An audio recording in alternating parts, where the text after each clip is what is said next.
Good evening to all our viewers tuning in to this special news report. Once again, the Middle East has become the center of global attention, not because of peace efforts, not because of diplomatic breakthroughs, but because of the deafening roar of rockets piercing the night and airstrikes unfolding in a chilling silence. These final days of June, which should have been a time of hope and stability after countless tense negotiations, are instead turning into a string of relentless red months. A vast sky where every passing second risks being torn apart by the shrieking sound of bombs and missiles. And the people, from Israel to Lebanon to Iran, none can say for certain whether the sky above them will remain peaceful by the next morning. We are witnessing a new wave of tension following an ongoing chain of unresolved crises. When all sides declare they are ready to defend to the very end, even a single launch, isolated as it may be, can shake an entire region. And the recent incident in southern Israel is a prime example of this fragility. In the early hours of June 28th, the Israeli military detected a missile launched from the Jen area, a location that has appeared repeatedly in recent security briefings. Israel's warning systems were instantly activated. Sirens echoed across regions like Beersheba, Arad, and Dimona, home to both strategic facilities and densely populated neighborhoods. People rushed to take shelter. In that moment, there was no more day or night, only pounding heartbeats and a constant fear of another looming airstrike.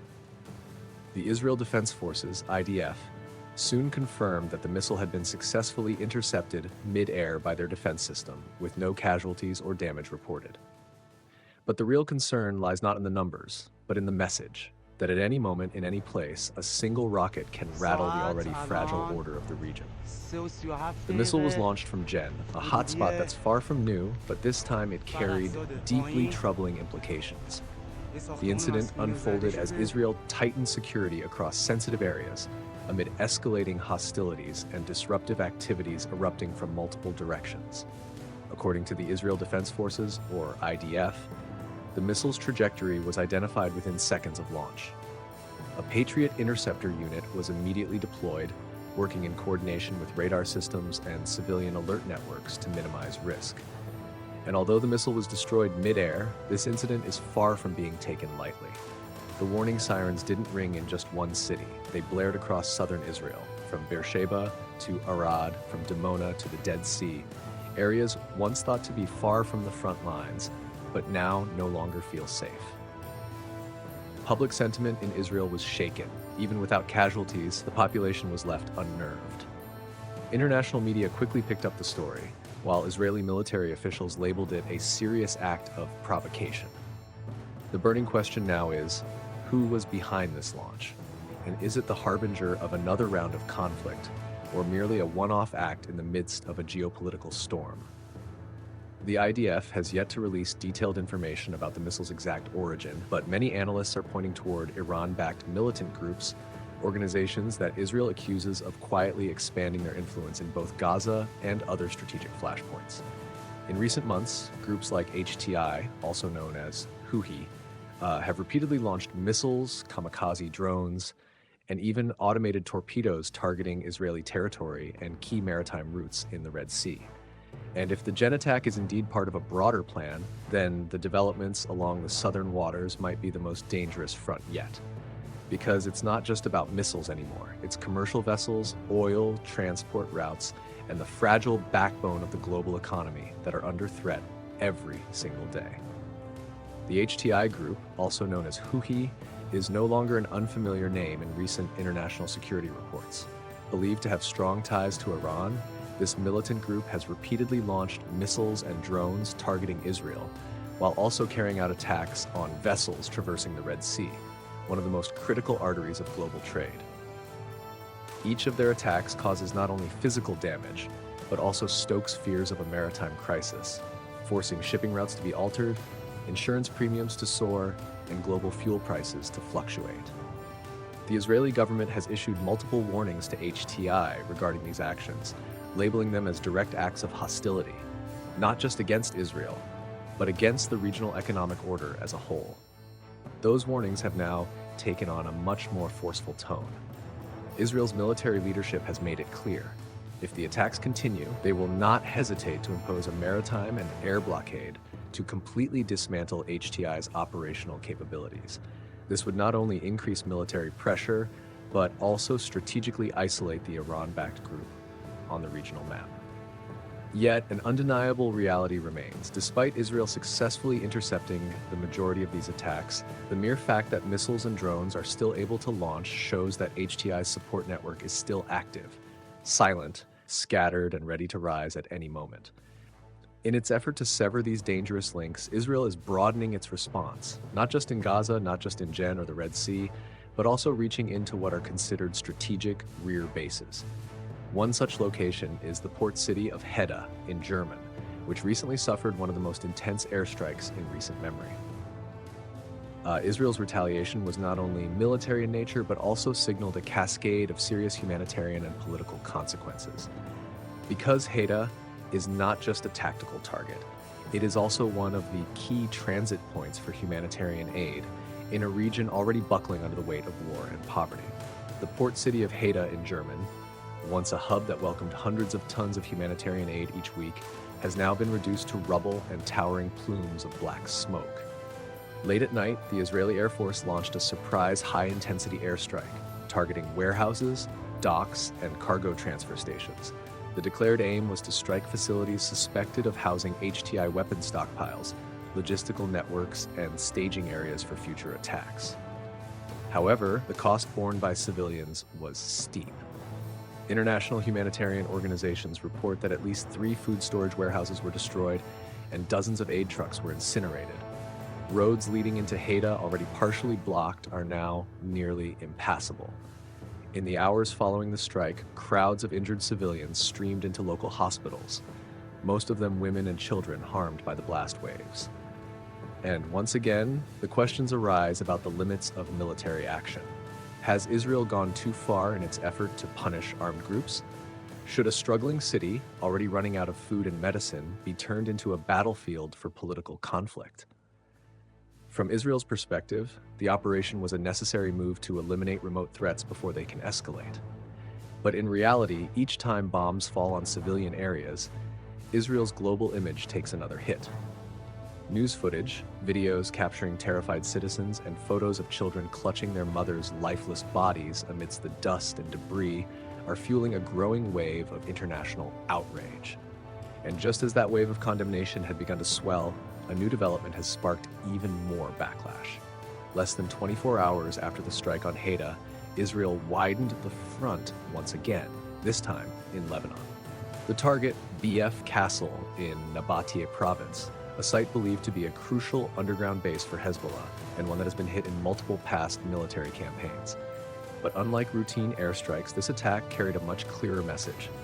Israel is willing to cross all geographic boundaries if it believes national security is at stake. BF Castle, perched atop a strategic mountain range in Lebanon's southern Nabatea province, has long been on Israel's intelligence watch list. According to the IDF, the site is far more than a historical landmark or local administrative building. It is believed to be a critical link in Hezbollah's underground network for logistics, fire coordination, and communications, supported by Iran. In recent days, Israeli reconnaissance units and surveillance aircraft detected signs of renewed covert activity at the site. Once suspicions were confirmed, a series of precision airstrikes was launched.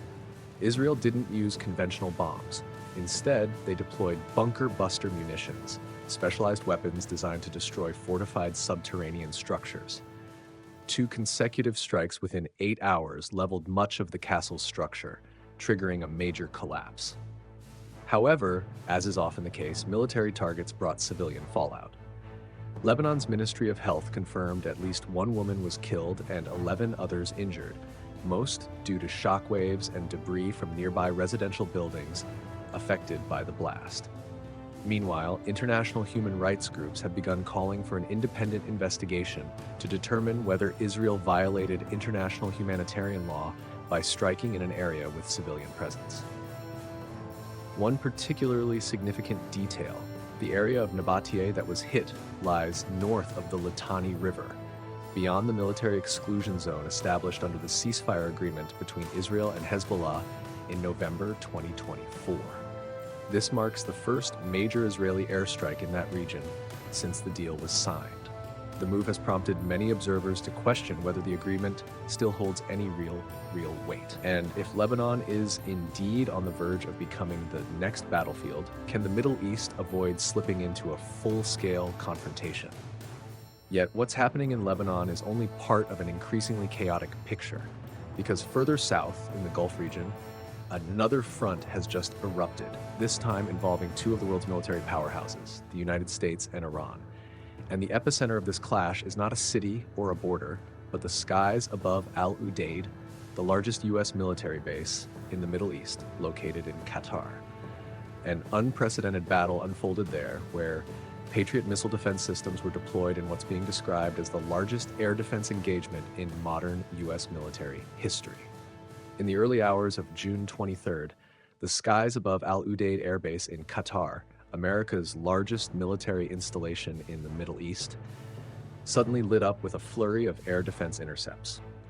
The U.S. MIM-104 Patriot missile system, alongside Qatar's own defense batteries, was activated in what U.S. generals have called the largest engagement in the history of Patriot system use by the United States.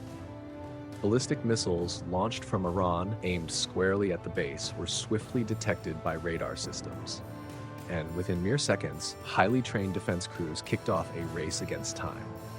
According to General Kai, chairman of the Joint Chiefs of Staff, each missile allowed just a 120-second response window. In those brief 2 minutes, Patriot operators had to determine the missile's trajectory, speed, and flight path, and make a split-second decision whether or not to intercept.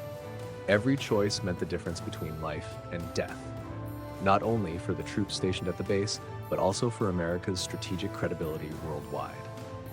In that moment, everything ran like a precision-programmed machine. Launch tubes opened, interceptors roared into the night sky, shards of debris rained down. And though not a single Iranian missile struck its target, the outcome was no stroke of luck. It was a testament to a defense system designed for the harshest of scenarios. What's more, the U.S. had prior warning of the attack. Intelligence sources had suggested Iran might retaliate following recent U.S. airstrikes on 3 key nuclear facilities just days earlier. But having a warning and successfully countering the threat are 2 entirely different challenges. Ballistic missiles are not only fast, they can alter their trajectory mid-flight. The coordination between U.S. and Qatari forces, along with seamless data integration across layered defense systems, turned this engagement into a clear demonstration of Western military alliance strength in the face of Tehran's deterrence tactics. Amid all this, it came as no surprise when the name Donald Trump once again dominated headlines in political and military circles. In a press briefing held shortly after the events in Qatar, President Trump not only confirmed his direct authorization of the airstrikes on Iran's nuclear sites, but also issued a stark warning. If Tehran continues enriching uranium to dangerous levels, the U.S. will not hesitate to return to the bombing table. A bold declaration, one that bears the unmistakable mark of a leader who has little faith in patience when confronting nuclear threats. Speaking on CNBC on June 25th, President Donald Trump did not shy away from any questions regarding the Iran-Israel-U.S. conflict. On the contrary, he delivered his stance with clarity, firmness, and no hint of concession. When asked whether he would consider continuing airstrikes if Iran restarted its nuclear program, he responded unequivocally, absolutely, without a doubt. In his familiar yet cautionary tone, he emphasized that the last thing Iran should be thinking about right now isn't uranium, but survival, under mounting military, economic, and political pressure. Trump explained that last weekend's strikes on 3 of Iran's nuclear facilities were a direct message. The U.S. will not allow any adversary to approach nuclear weapons capability without consequences. His Middle East envoy, Steve Witkoff, echoed the message on national television, declaring that uranium enrichment and nuclear weapons development by Iran is a red line that cannot be crossed. According to him, the U.S. still hopes for a comprehensive peace agreement but will no longer tolerate stalling tactics. These statements, neither veiled nor diplomatic, were clearly crafted to send a direct signal to Tehran. Washington is prepared for any scenario, even the worst. And as expected, Iran did not stay silent. Just one day after the U.S.'s hardline declarations, Iran's top political and military leaders responded, launching a new wave of rhetoric no less fierce. But this time, Tehran's message went beyond defense. It hinted at deep shifts in the country's foreign policy orientation. In Tehran, the atmosphere in these final days of June no longer resembles that of a nation awaiting negotiations. Instead, it is one of heightened vigilance, anger, and readiness to respond. In a live televised press conference, Iranian Foreign Minister Abbas Araqi delivered a firm and uncompromising message. Tehran will take all necessary measures to protect its national interests, territorial sovereignty, and the safety of its people, in a context he described as one where all diplomatic boundaries are being eroded by bombs and political maneuvering. He stressed that while Iran did not start this, it will never back down. One of the most concrete moves came when the Iranian parliament passed a resolution to suspend cooperation with the International Atomic Energy Agency, IAEA. Araqi justified this by stating that Iran no longer trusts the organization's neutrality, particularly after IAEA Director General Rafael Grossi was accused of ignoring critical realities and facilitating U.S. and Israeli airstrikes on Iran's nuclear facilities. Araqi called it a blatant betrayal of international diplomatic norms. He went further, announcing that Iran would refuse any requests to inspect bombed sites, arguing that such inspections no longer serve scientific oversight, but have become political tools used to justify military campaigns. If the world continues to use international organizations as instruments of war, he said, then Iran must reshape its entire foreign policy strategy. When asked about the possibility of resuming talks with the U.S., Araqi stated that no such plans exist at present. Any dialogue, he emphasized, would only occur if Iran is convinced its national interests are fully safeguarded. He reiterated that Tehran remains committed to diplomacy, but it will be a different path now, one that no longer places faith in the hands that once gave the green light for bombs to fall on their country. A new foreign policy is taking shape, more pragmatic, more defensive, and no longer under any illusions about Western goodwill. The Middle East, a land long familiar with fire and smoke, now stands at yet another perilous crossroads. When missiles are launched into the night, when air defense systems are activated in a matter of life or death seconds, and when leaders no longer place trust in the negotiating table, the threat of war is no longer a distant fear. Each airstrike, each act of retaliation, doesn't just shake the borders between nations, it challenges the very stability of the global economy and international security. The Red Sea, the Gulf, southern Lebanon, the base in Qatar, they are all forming a single red thread, signaling a new cycle of escalation that no one can say for certain where it might end. In a world where every action sends shockwaves beyond national borders, what we need more than ever is clear-headedness, not just from world leaders, but from every one of us. You've just watched a comprehensive breakdown of one of the most complex international developments of the week. If you found this content informative, please leave a like, share the video with others, comment your thoughts below, and don't forget to subscribe to our channel so you won't miss our latest global news analysis. Thank you so much for watching, and see you next time.